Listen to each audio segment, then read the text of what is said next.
बात बिल्कुल सही है। जीवन में अनुभव दो प्रकार से लिए जाते हैं, खुद के द्वारा गलती करके और एक दूसरों की गलती से सीख कर।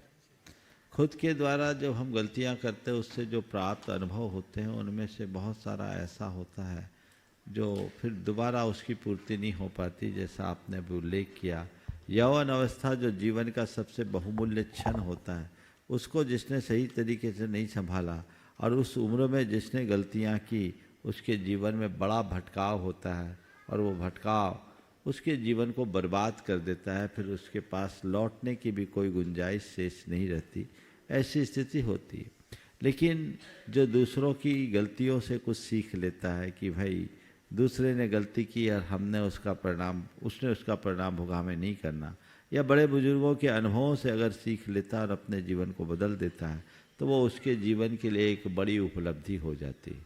तो मैं सभी युवाओं से ये कहना चाहूँगा, यौवन अवस्था एक अलग प्रकार की अवस्था होती, मदमाती उम्र होती है और उस अवस्था में व्यक्ति बहुत सारी ऐसी गलतियां कर बैठता है जो उसे नहीं करनी चाहिए।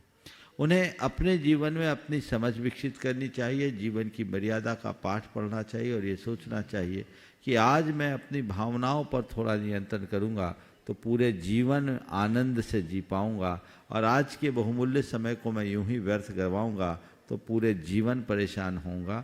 मुझे पूरे जीवन की आराम के लिए अभी की थोड़ी परेशानी सह लेना अच्छा है। अभी पल भर के आराम के लिए जीवन को हराम बनाना ठीक बात नहीं है। ये समझ सभी के अंदर होनी चाहिए और जिनके अंदर ऐसी समझ विकसित हो जाती है उनकी सारी दुविधाएं दूर हो जाती है और वे अपने जीवन का पथ प्रशस्त करने में समर्थ हो जाते हैं।